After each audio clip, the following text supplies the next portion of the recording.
Today, we are reading about Sri Krishna Das Babaji. So in medieval India, war was often between pandits, and this was very popular at that time. War means fighting with knowledge of Shastras. So once a South Indian Pandit was going around the country challenging every famous Pandita for Shastra art. Shastra art, meaning a discussion on the true intent of the Shastras, with a view to establish himself as Digvijay, meaning world conqueror in Shastra Artha. After conquering the whole of South India, he came to Vrindavan.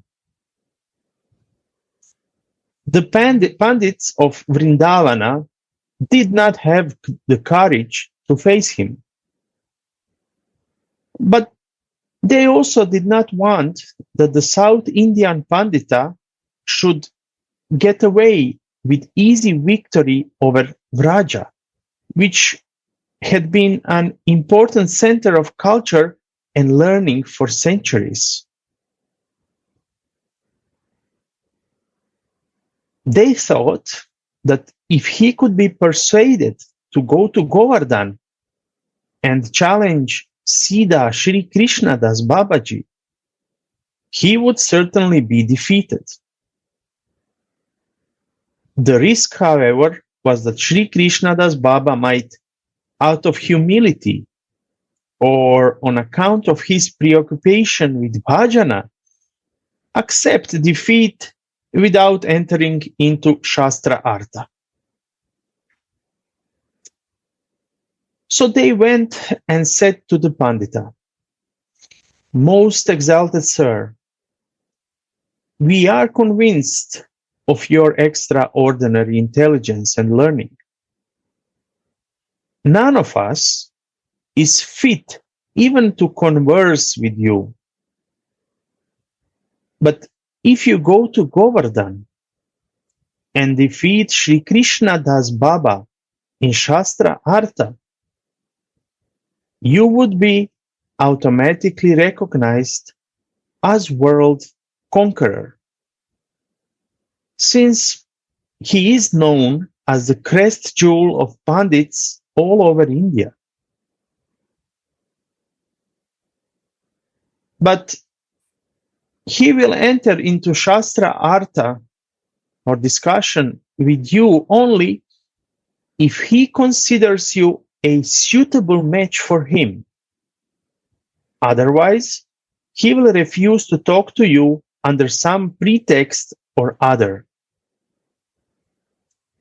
You will then have to lure him by saying something disparaging against Vraja, something bad about Vraja, which would touch the softest corner of his heart and compel him to accept your challenge to save the honor of Vraja." This was enough to enthuse the proud Pandita to meet and compel Sri Krishna Das Baba to enter into discussion. He went to Krishna Das Baba in Govardhan and said, "I have heard that you are recognized as the crest jewel of the Pandits all over the country. I have come to challenge you to prove that you deserve this title by entering into Shastra Artha with me. I have already established my supremacy in South India.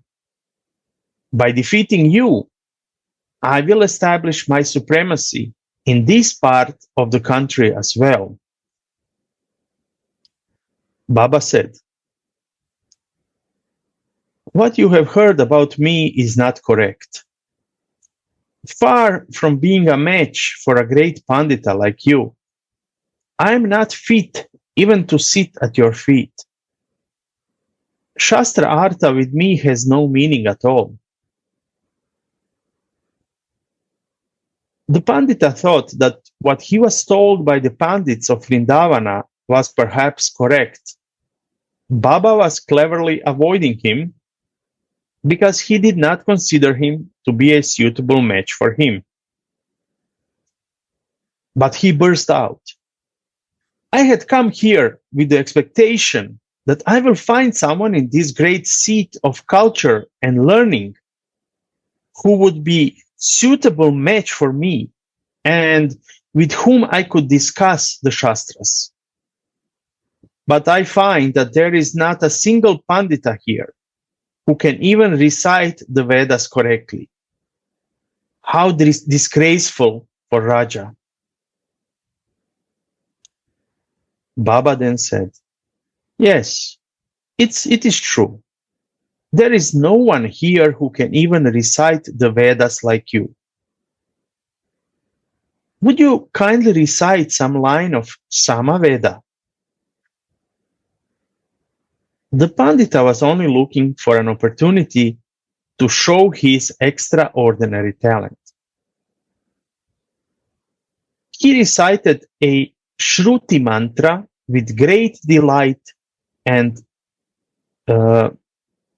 gusto, meaning like enjoyment. To his surprise, Baba pointed out 3 folds in the swara, or tone and accent of recitation. The Pandita said with indignation, I have yet to find a Pandita in Bharata who can recite the mantra better than me. Let me see how you recite it. Baba then recited the mantra in perfect Samaveda style and swara intonation, which the Pandita had never heard before. He was spellbound and could not restrain himself from falling at the feet of Baba and saying, Maharaj, you are invincible. There is no one in this world who can be a match to you. Your learning is not of this world. It is a gift from above. Truly, Baba's learning was not of this world. In fact, nothing relating to him was of this world. From the very beginning, his life was planned and embellished by powers that are not mundane. His saintly life itself was not planned by him. He was born in a rich family in Orissa, in the lineage of the great saint Sri Narottam Thakur. When his father, Sanatana Kanunago, died, his mother became Sati, meaning that she sacrificed herself on a funeral pyre of her husband. So she became Sati. At the time of going to the funeral pyre, she was in an exalted state. In that state, she charged her 3 sons to adopt 3 different ways of life. She charged her youngest son, Bhatta Krishna, to go to Vrindavana and do bhajana. Bhatta Krishna was later known as Siddha Krishna Das.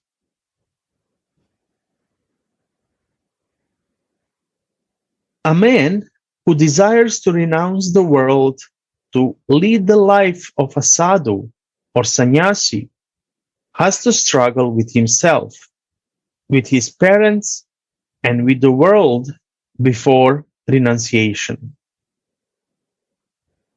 But Krishna Das Baba's sadhu way of life was already planned by spiritual forces. It came to him as a gift from his saintly mother. At the age of 16, he renounced the world and went to Vrindavana. After staying in Vrindavana for a couple of years, he went to Jaipur with a view to serve Govindaji. The Maharaj of Jaipur was pleased to appoint him as Pujari in the temple of Govindaji. He served Govindaji with devotion for 8 or 9 years. However, during this period, he was often pestered by sex impulse. This caused him great anxiety. He wondered how, although he had been taking Govindaji's prasad for many years, he was still being plagued by sex desires. Was sex even more powerful than Govindaji's prasad, which was Chinmaya, or transcendental, and was supposed to have the capacity to crush all material desires? There was no one in Jaipur who could provide an answer to this question. So he went to Vraja and put his predicament before Jai Krishna Das Baba of Kamyavan. Baba said, "Look, my son." Jai Krishna Das Baba said this. "Look, my son, wood which is cut from a green tree and dipped in water does not catch fire. Does it prove that fire does not have the capacity to burn? Fire always has the capacity to burn, but it burns the wood dipped in water only when it becomes dry. In order that it may become dry, it has to be put in fire constantly for some time. Similarly, the soul or jiva, which has been immersed in the ocean of sensuous enjoyment and sinful activities from times immemorial, has to free itself from their adverse effect by practicing bhakti sadhana for some time before it can realize the real nature and feel the full effect of spiritual objects like the prasad of Govindaji. During sadhana,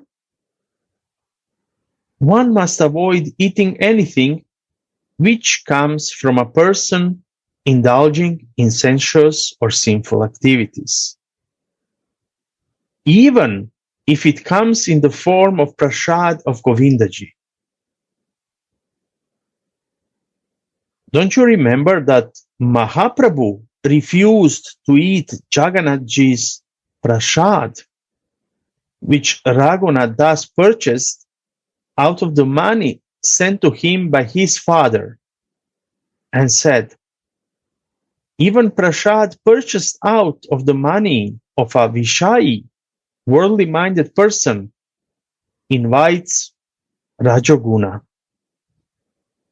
or the strand or principle of worldly activity, means Rajaguna. In this connection, Jai Krishna Das Baba narrated a story. He said, a prostitute of Bengal had a change of heart. She took Diksha from a Vaishnava guru and wanted to offer all her wealth to him. The guru advised her to go to Vrindavana and offer all her ornaments and wealth to Govindaji. She went to Vrindavana. But when she expressed her desire to the pujari of Govindaji, he refused to accept anything from her. This broke her heart. She decided to fast until death. She went to the bank of Yamuna and lay there without taking even a drop of water for 3 days. On the 4th day, Govindaji appeared before the pujari in a dream and said, "You go to the bank of Yamuna, where that prostitute is lying. Take all her wealth, purchase provisions, and offer bhog to me. Offer food to me." The pujari did that. He offered bhog in a huge quantity and arranged for a grand festival. All the Vaishnavas were invited. The same night, the Vaishnavas had nocturnal emissions, meaning, they got suspicious about the prasad they had taken the previous day.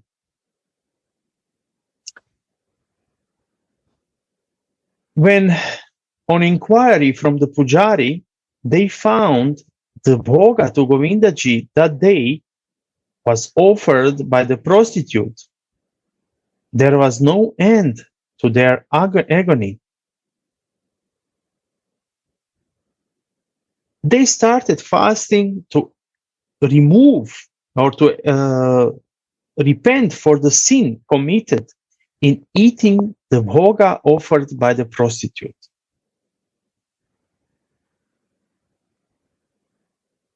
On the 3rd day of the fast, each of the Vaishnavas had a similar dream, in which Govindaji said, "Why are you starving? Do you want to commit suicide?" The Vaishnavas replied, "What else can we do when you accept the offerings of a prostitute and we have to eat her food because it comes to us in the form of your prasad? Does that not destroy our dharma or our religiousness? But when did I ask you to eat the prostitute's food? I can digest everything. But I do not ask you to eat everything that I eat," said Govindaji. If food offered by an impure person comes to us as your prasad, what should we do? Should we commit an offense by refusing it?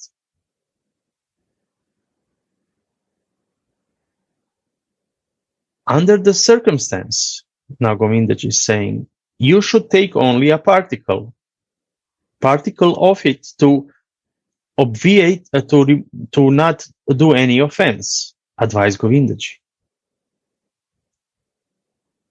Then Baba further added, with regard to Govindaji's prasad, you should act upon the advice of Govindaji himself.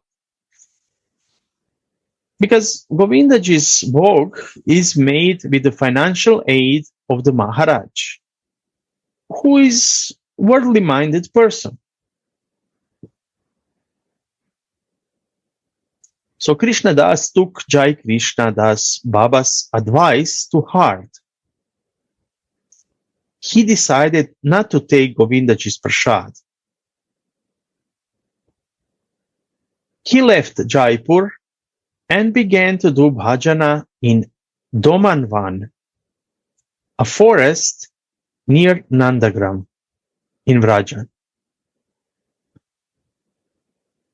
He did not take prasad from any temple or ashrama. He begged wheat flour from Vrajavasis, mixed some neem leaves in it, and added some water to make it like a ball.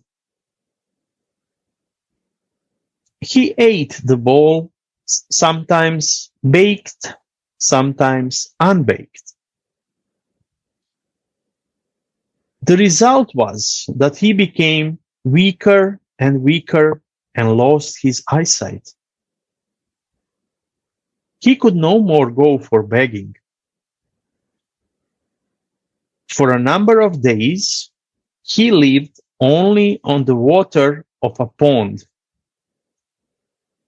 In the end, he became so weak that it was not possible for him even to go to the pond. 2 or 3 days passed without a drop of water. Then Radharani's heart melted. She said to Lalita, "Don't you see, Lalita? Krishna Das is starving. Would you let him starve like this and bring disgrace to me? Take this thala or plate of prasad and go and feed him." Lalita took the plate of prasad from Radharani's hand. She went to Domavan in the disguise of a Vraja Bala, a Vrajavasi girl, and said to Krishna Das, "Baba, take this prasad. My mother has taken pity on you and sent this." The sweet words of the girl and the unearthly smell of the prasad gave new life of dying Krishna Das.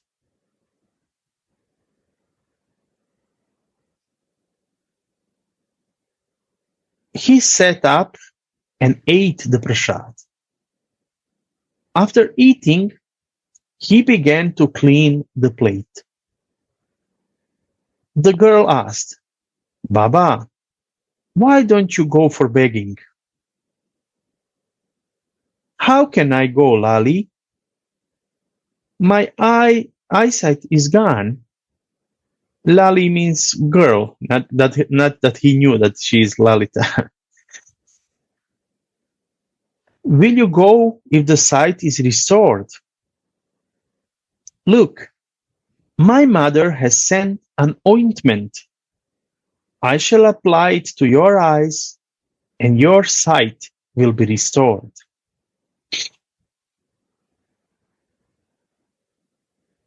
As she said this, she touched his eyes with her finger.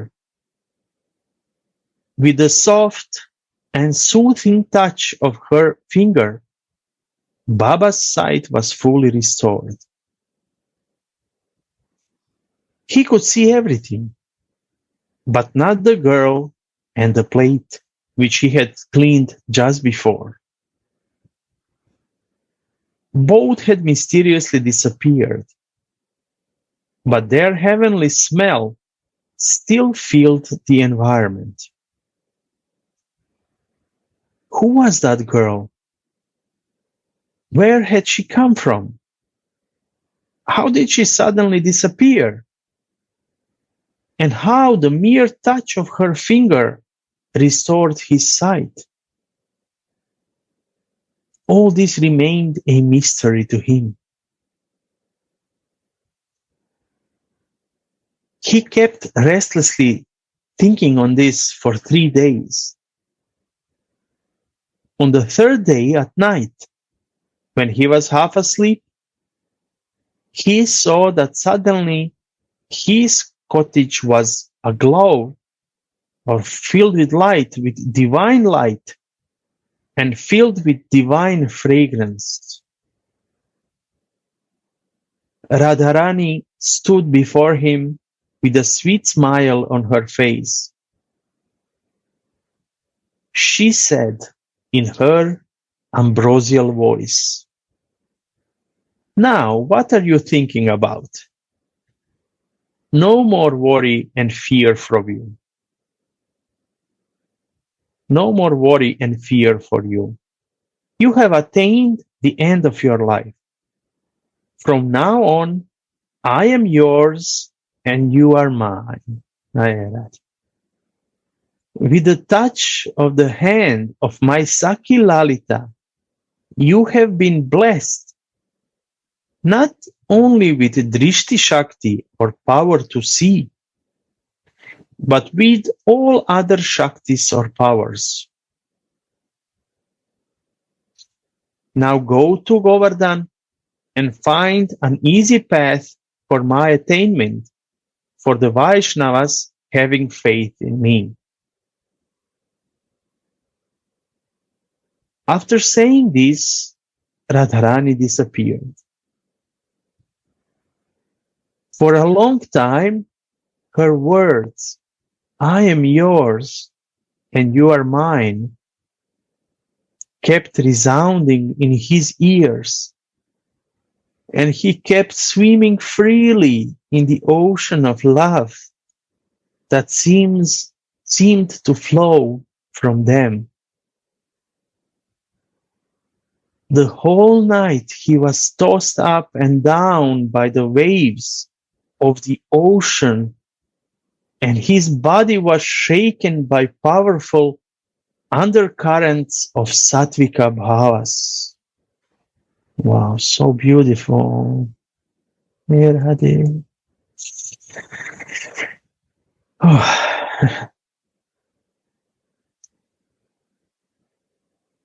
In the morning, he somehow collected himself and went to Govardhan.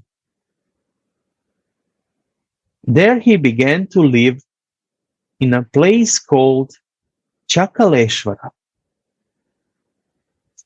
Though Baba was now accomplished in bhajana, he could not do anything except bhajana. For though bhajana is a means, it is also an end in itself. Even Bhagavan is always engaged in bhajana. While the devotee does the bhajana of Bhagavan, Bhagavan does the bhajana of the devotee.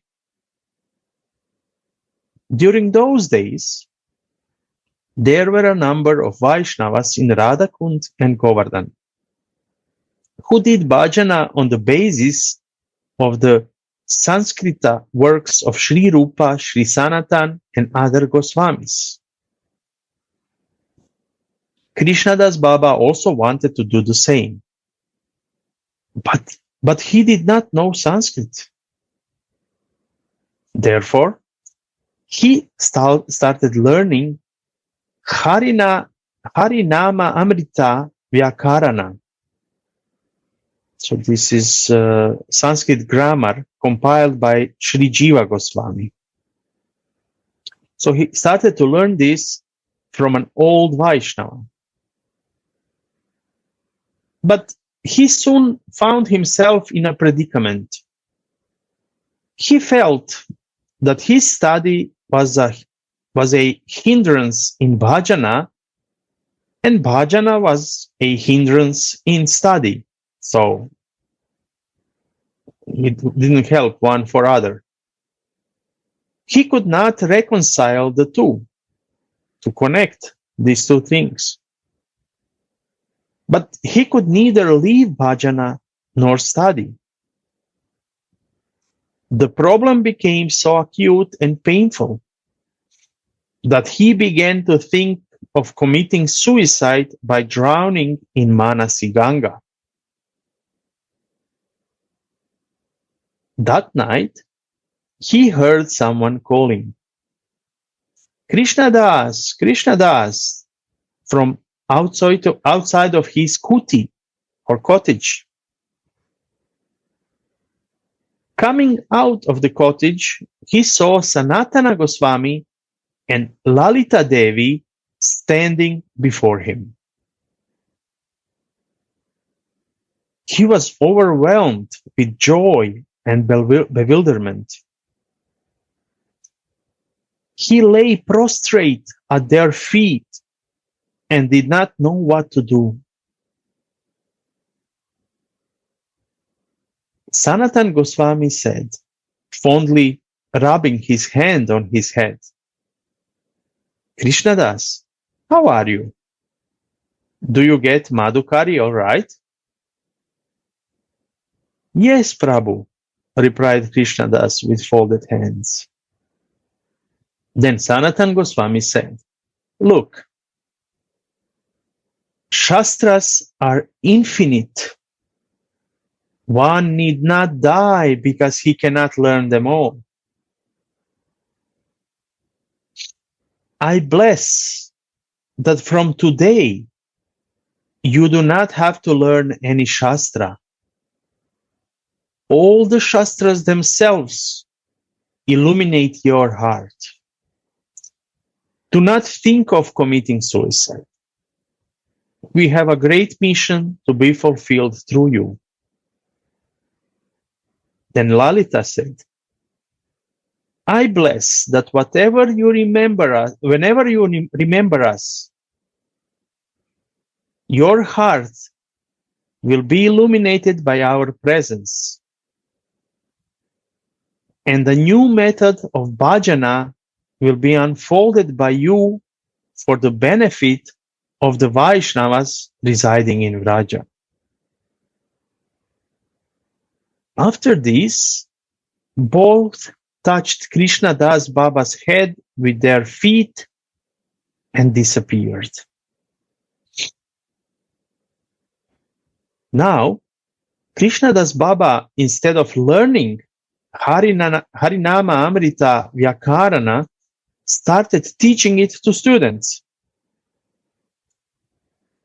He also started giving instructions in a new method of Lila Smarana, contemplation of the divine Lila, which was devised by him, in which the Ashtayama Lila, or Lila pertaining to 8 parts of the day, each part consisting of 3 hours, so in which the Ashtayama Lila of Radha Krishna, as described in Govinda Lilamrita, Samkalpa Kalpadruma, Krishna Dagiti Chintamani, and Krishna Bhavanamrita, and other scripture, is meditated upon along with the Ashtayama Lila of Sri Chaitanya Mahaprabhu. In Ashtayama Lila Smarana, the sadhaka imagines himself to be in the transcendental body or Siddha Deha, appropriate for the type of bhakti to which he is naturally inclined, and to be serving Radha and Krishna day and night through that body. By constant meditation or smarana, he makes the whole of Raja Lila live live before him. He enters into that Lila in his imagination, and by serving Radha and Krishna according to the particular bhava or mood of bhakti adopted by him, lives in the ecstasy of that vicarious enjoyment. The imaginary transcendental body however, is not wholly imaginary. It is a mental reflection of the transcendental body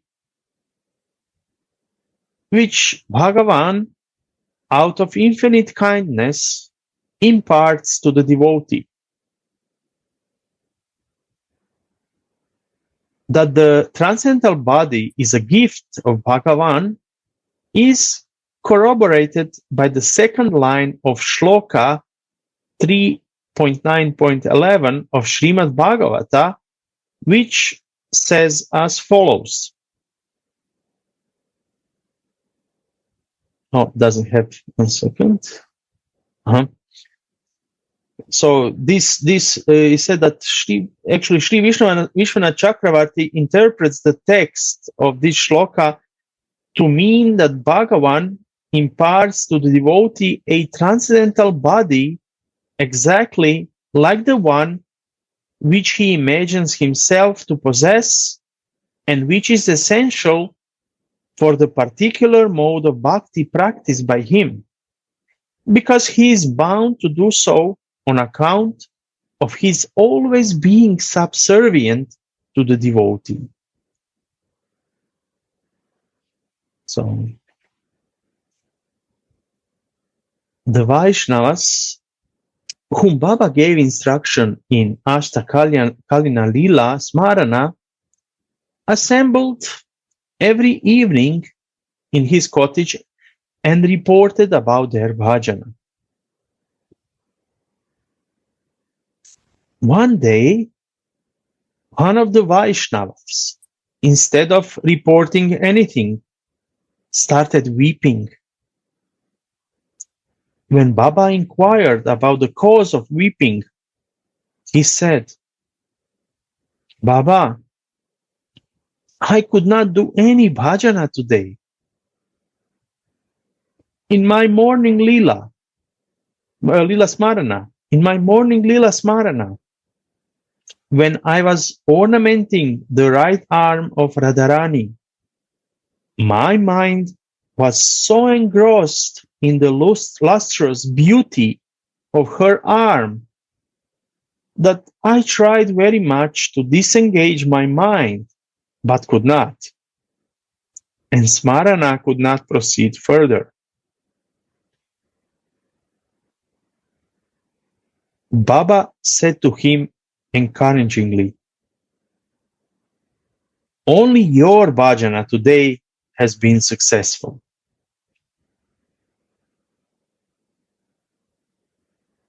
Many stories are current about Baba's own bhajana siddhi or his accomplishment in bhajana.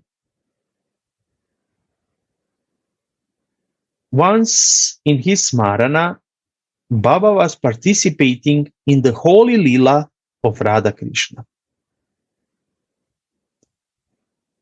In the lila, his body was smeared with gulal or vermilion, kasturi or musk, and colors of different kind. When he went out of his cottage after Smarana, he was still half conscious. People were surprised to see him colored all over and to smell the fragrance of transcendental musk emanating from his body. So this shows how thin line is between imagination and reality in Lila Smarana. Once Baba saw in his Smarana that Radha Krishna had just come out of the Manasi Ganga after Jalakeli, or the lions, fun in water. Lalita, Vishaka, and the other Sakis were busy dressing and adorning them. Rupa Manjari and others were collecting material for adornment. Krishna Das Baba was standing by in his Siddha Manjari form with a phial of scent in his hand. When he heard Radha and Krishna talking mirthfully and jestingly, he was so overwhelmed with bhava that he began to tremble, and the phial of scent fell from his hand and broke. Its fragrance spread all over. People who came to bath in the Manasinganga were surprised to scent a sweet and heavenly smell, such as they never experienced before. When they inquired from Baba about it, he said, "What should I say? I am an aparadi, offender. I am not fit for the service of Priya Priyatama, my most beloved Radha and Krishna." At the time of their service, I let fall the phial of scent from my hand. The smell you are scenting is the fragrance of the same.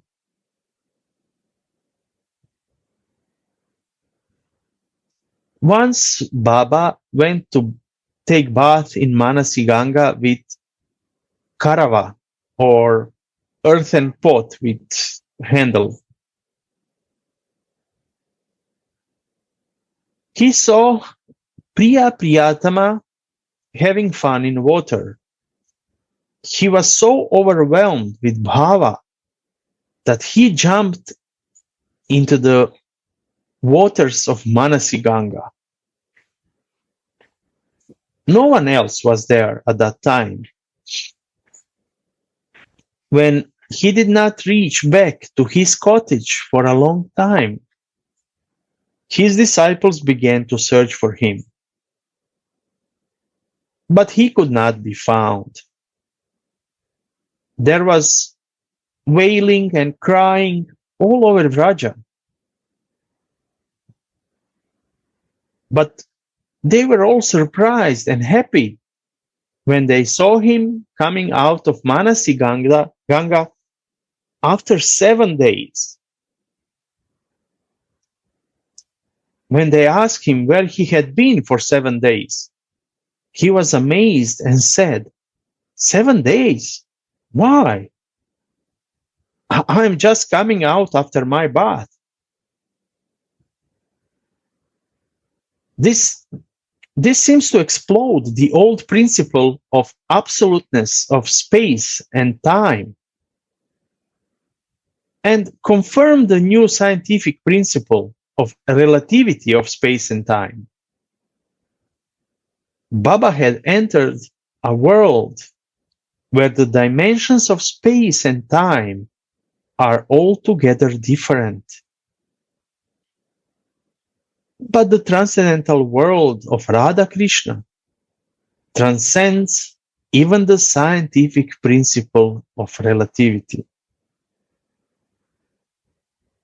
We are told by Shastras that in that world, space and time also serve Radha Krishna. They expand and contract according to their wish.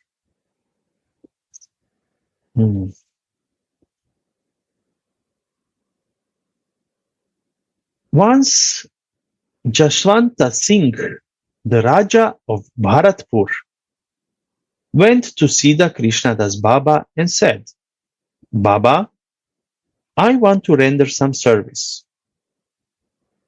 Kindly let me know what I can do for you." Baba said, "We sadhus of Vraja get Madhukari from the Vrajavasis. You can serve us by serving them." The Raja gave much land and fortune to the Vrajavasis in alms, for which they expressed their gratefulness to him even today. After that, he came to Baba again and said, "I shall be blessed if you also kindly accept something."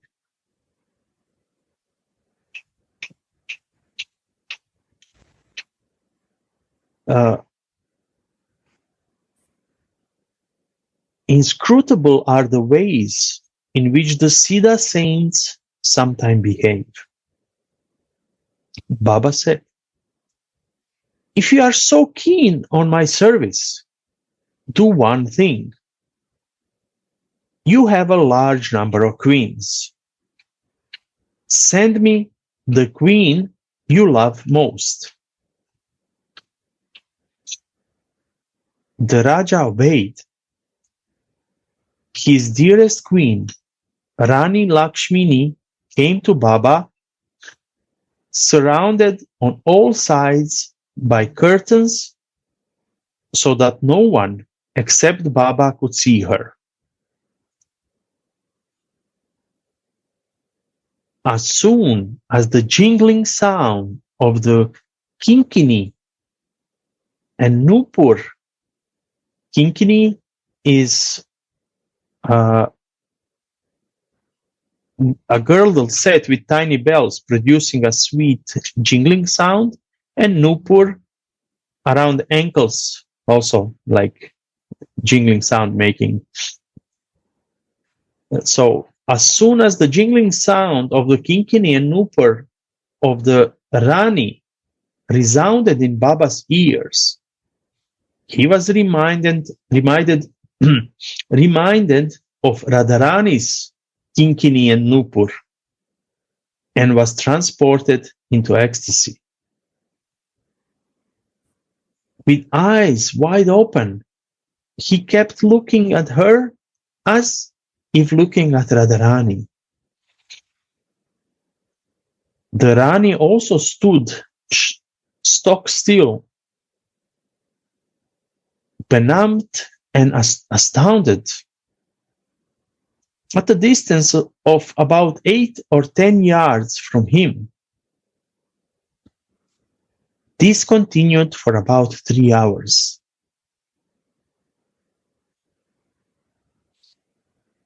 The female attendants of the Rani, out of anxiety and curiosity, lifted the curtains a little to see what was happening.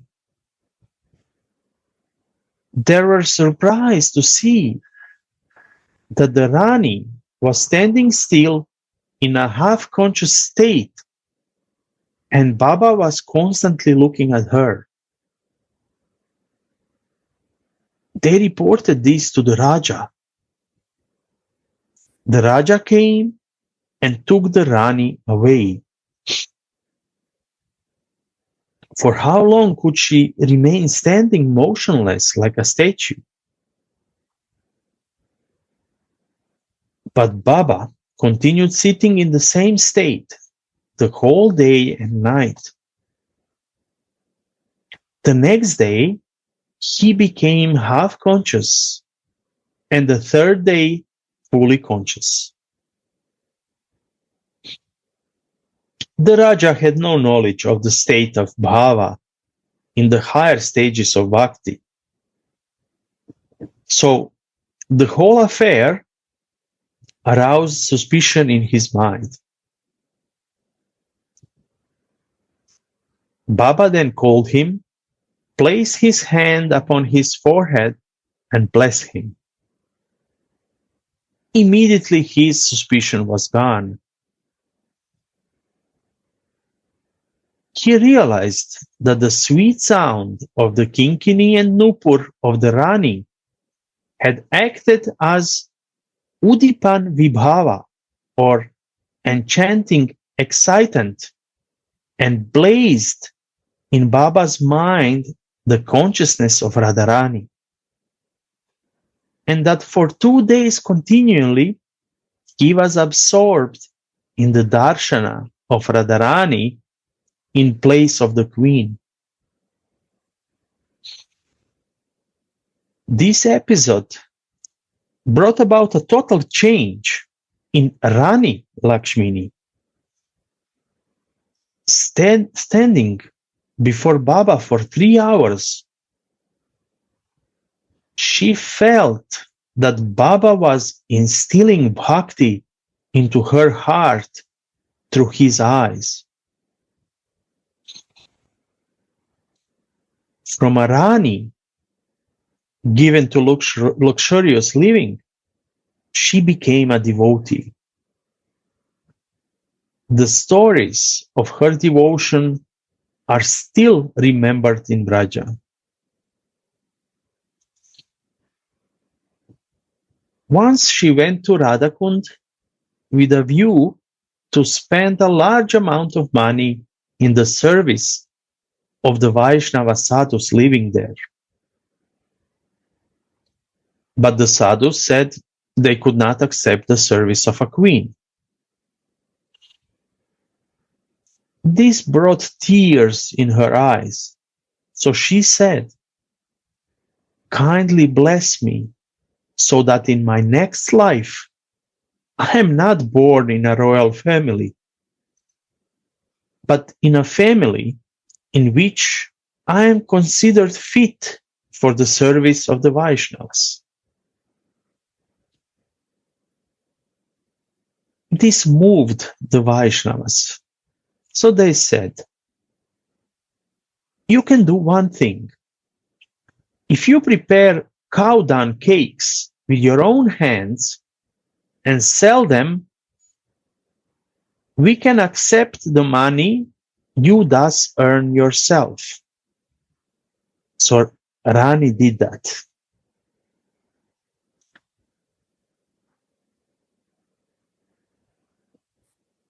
Baba used to hear Bhakti Shastras read out to him by capable Vaishnavas. It is said that at the time of hearing the lecture, he used to be so much overwhelmed with sattvika bhavas that he would have incessant flow of tears from his eyes, phlegm from his nose, and saliva from his mouth. Two persons sitting on either side of him continuously tried to wipe his face but could not. There was hardly any Vaishnava in Vraj who did not go to Baba for advice regarding bhajana. Though Baba was himself always absorbed in bhajana, he welcomed everyone and encouraged him in bhajana by giving him necessary instructions. Most of the sadhakas whom Baba gave instructions in bhajana became siddha.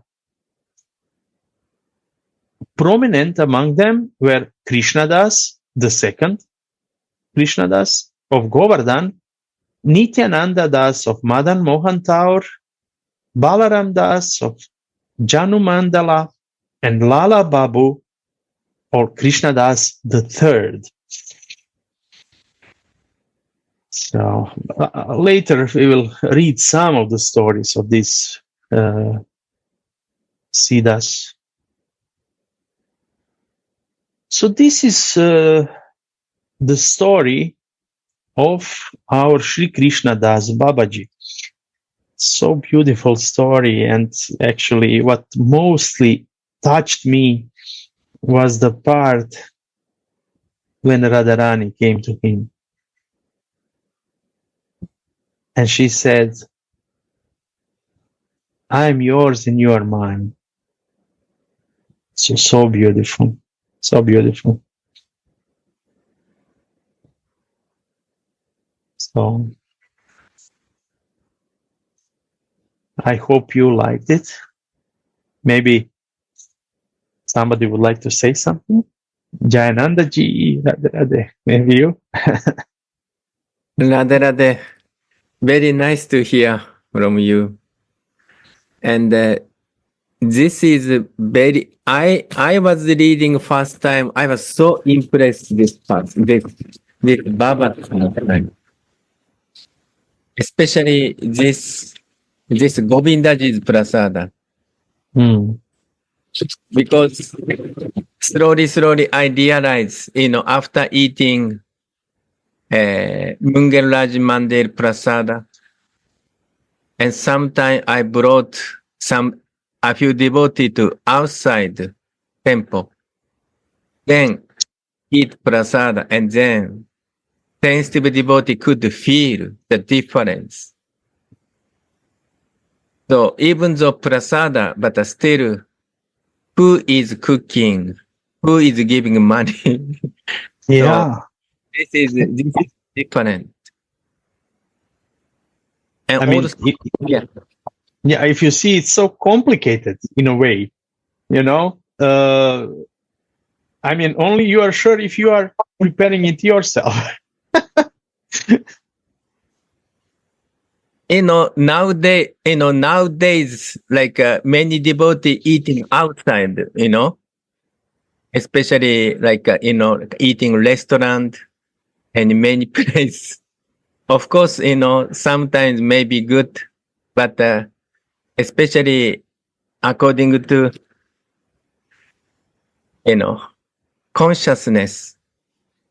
So I feel very careful to eat outside, or of course, if some devotee cook by love is okay, or some person, but sometimes I also very cautious to eating outside.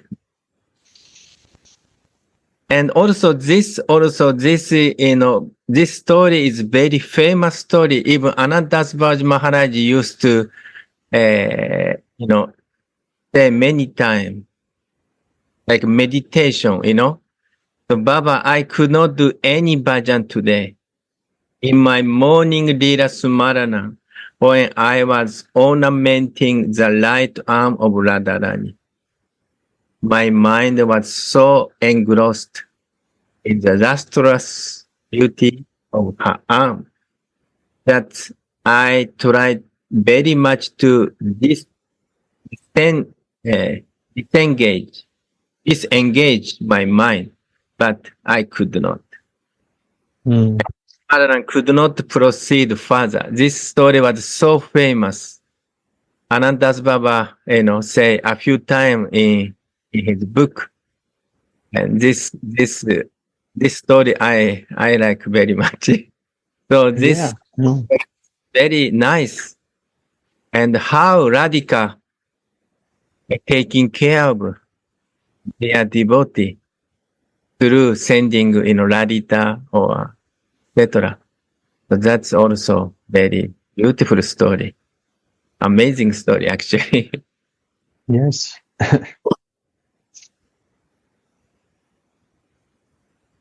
So, thank you everyone for coming. Thank you. And now we'll start Italian Sangha. So, thank you very much, Radha.